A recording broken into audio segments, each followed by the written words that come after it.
सगळं रुईन झालंय. वेबसाईट वरून शॉपिंग केल्यासारखं वधूवर शोधतात. तेच तर मी म्हणतोय, नात्यांची तर चोरचोरी केली आहे. आपल्यासारख्या गरीब लोकांचं लग्न कसे होणार? आजकाल लग्न जुळत नाहीत. काय केलं पाहिजे? आधी आपण स्वतःमध्ये बदल केला पाहिजे. आपल्या लग्नासाठी आपणच प्रयत्न करू. जो लग्नाच्या गोष्टीवर चर्चा करत असताना लग्न जुळत नाहीत हे सांगत असताना एकच व्यक्ती केवळ इच्छाशक्तीच्या जोरावर 75 लग्न जुळू शकतो, त्याचीच चर्चा आपण पुढच्या 2-3 मिनिटांमध्ये करणार आहोत.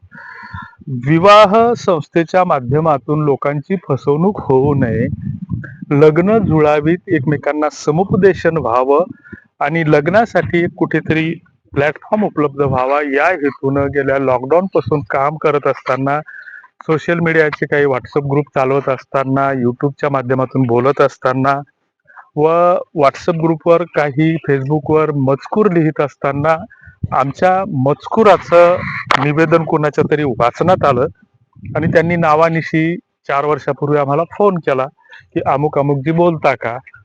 तर आम्ही ज्यावेळेस हो म्हटलं, तर तुम्ही विवाह संस्था चालवता का? म्हटलं विवाह संस्था वगैरे तर नाही, परंतु आम्ही लोकांना या माध्यमातून कुठेतरी एक आधार व्हावा किंवा एखादा प्लॅटफॉर्म उपलब्ध व्हावा म्हणून एक छोटासा प्रयत्न करण्याचा प्रयत्न करतो. त्यांनी सांगितलं की तुमचा जो लिहिलेला लेख आहे तर तो आम्हाला आवडला. तुम्ही जे त्याच्यातल्या काही गोष्टीवर चर्चा केलेली आहे तर त्या गोष्टी खरंच चांगल्या आहेत. आणि तो लेख जो होता तर त्याच्यावर आम्ही एक असं निवेदन मांडलं होतं की लग्न जुळत नाहीत हे विषयी आपण सगळेच जण बोलत असतो, चर्चा करत असतो, एकमेकावर आरोप करत असतो. मुलीचे भाव वाढले, मुलीच्या अपेक्षा वाढल्या, लग्न जुळत नाही, जुळली तर टिकत नाही, पोरं बंटल झाली, व्यसनी झाली, असे अनेक एकमेकांवर आपण आरोप करत असतो, एकमेकांचा विश्वास गमावत आहोत.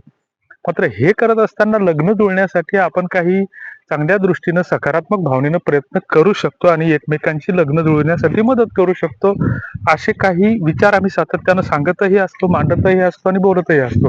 आणि मग हे करत असताना आम्ही त्याच्यामध्ये एक प्रस्ताव मांडला होता असा की दिवाळी झाली की प्रत्येक गावखेड्यामध्ये भागवत कीर्तन सप्ताहाचं आयोजन होत असतं. गावकरी त्याच्यासाठी एकत्र येत असतात.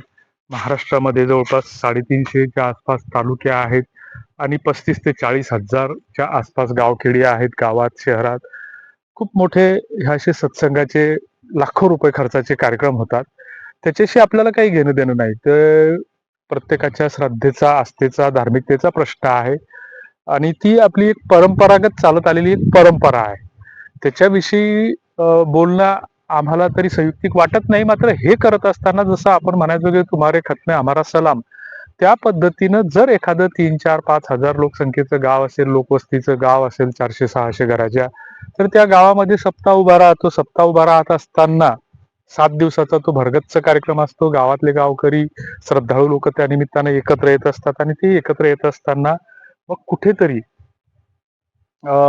त्या माध्यमातून सकाळी 6 वाजतापासून किंवा त्याच्या आधीपासून जे काही प्रासंगिक नैमित्तिक आपले दैनिक कार्यक्रम असतात ते सुरू होतात आणि रात्री उशिरापर्यंत कीर्तन हे ते कार्यक्रम चालत असतात आणि त्या निमित्तानं आपण सगळी लोक एकत्र येतो.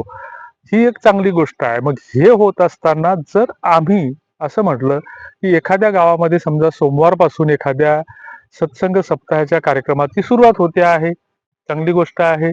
सोमवारी त्याची सुरुवात झाली, उद्घाटन झालं, मंगळवारचा दिवस गेला. बुधवारी त्यांच्या ज्या काही दैनिक कार्यक्रम आहेत तर सकाळी 9 वाजता भागवत कथा श्रवण सुरू होतं, 12 वाजता संपतं, 12 ते 3 वाजेपर्यंत जेवण असतं. जेवणाची पंगत ठरलेली असते, कुणीतरी दाता असतो, अन्नदाता असतो गावातलाच आपला कोणीतरी, आणि मग त्याच्यानंतर ते 4-5 वाजेपर्यंत चालतं. 5 वाजता पुन्हा त्या मांडवामध्ये पुन्हा लोक एकत्र येतात. तर आज संध्याकाळचे 7-8 वाजेपर्यंत तो पुन्हा भागवत कथा श्रवणाचा किंवा जो कुठली पोथी असेल तर त्या ग्रंथाचं वाचन पठण त्या ठिकाणी होत असतं.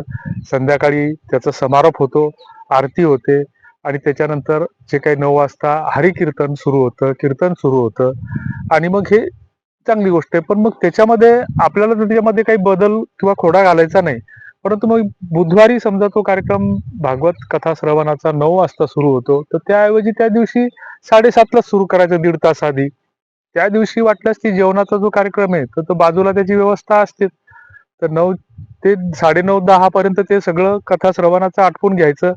11 ते 3 वाजेपर्यंत 4 वाजेपर्यंत तालुक्यापुरता जिल्ह्यापुरता एक परिचय मेळावा घ्यायला काय हरकत नाही. सरकार आता धर्मांतर बंदीचा कायदा आणू पाहत आहे, त्याच्याशी आपल्याला त्या सरकारच्या ध्येय धोरणाशी काही घेणं देणं नाही.